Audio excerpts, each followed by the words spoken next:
Nah, mungkin ada pesan buat anak-anak muda Papua? Saya khusus untuk anak muda Papua, kita jangan terlalu banyak minta diprioritaskan.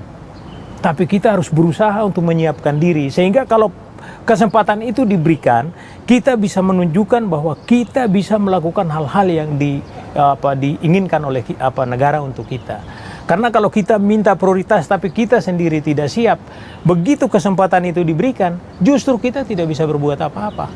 Sehingga itu yang kita harus menyiapkan diri. Dan juga kalau kita sudah duduk di satu jabatan, jangan berambisi untuk bergeser atau apa. Ini yang saya lihat masih kurang bagus.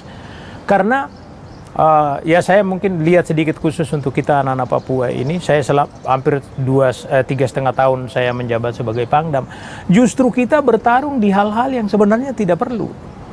Harusnya kita bisa kerjasama, saling bantu-membantu untuk meniti karier atau membesarkan daerah kita. Tapi justru kita dengan kita sendiri bertarung yang negatif. Itu mungkin karena budaya sukunya ini ya, perang-perang suku dan lain-lain sampai hari ini masih... Saya pikir itu ada, tapi itu budaya kita. Tapi sekarang ini kan sudah modern, kita kan harus bisa melihat ke depan. Dan kita harus bersatu. Harus bersatu, jangan melihat kan ada yang bilang, ini dia dari sini, ini dia dari sini. Justru ini memecah belah kita. Karena berpikir sesuatu itu, lebih baik banyak orang yang berpikir untuk satu hal, daripada satu orang berpikir sendiri banyak hal. Justru kalau banyak hal, pecah. Dan tidak ada yang bisa sampai bisa artinya bisa sukses, bisa hasilnya baik. Dan itu yang saya merasa bahwa kita anak-anak Papua ini harus bersatu dan punya komit. Kalau sudah ada yang misalnya duduk di jabatan itu, kita harus mendukung. Kita yang lain mendukung, jangan baku dongkel. Padahalnya kalau kita disuruh duduk di situ belum tentu juga kita baik di situ. Dan seperti Bapak bilang mungkinnya tadi, kalau Manado bisa, Papua bisa. Kalau Chinese bisa, Papua bisa. Jawa bisa, Papua bisa. Iya, kita bisa. Saya pikir tidak ada halangan. Soal pekerjaan yang diberikan, saya pikir saya selama ini mampu melakukan itu.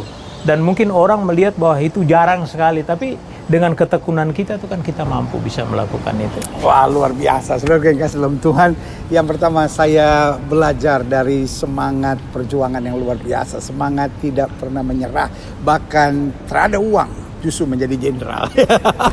Kalau ada uang, saya jadi pilot, saudara. Kalau ada uang mungkin jadi insinyur pertanian, saudara. Tapi luar biasa. Itu jadi hal yang paling luar biasa. Hidup ini jangan jadikan apapun sebagai alasan. Saya terada uang, saya terada bisa sekolah, saya dari kampung, saya terada dukungan dari orang tua.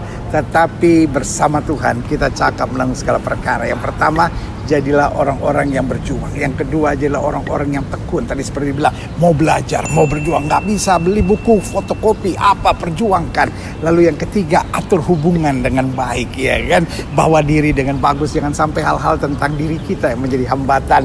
Dan yang keempat, selalu mengimani pertolongan dan kasih Tuhan. Lakukan apa yang Tuhan perintahkan, maka banyak hal dahsyat terjadi. Saudara yang kasih dalam Tuhan, saya Gilbert Lumondong bersama dengan Bapak Letjen TNI Yopi Wayangkau mengingatkan buat setiap saudara sekalian, kamu hebat. Sampai berjumpa program berikut. Haleluya.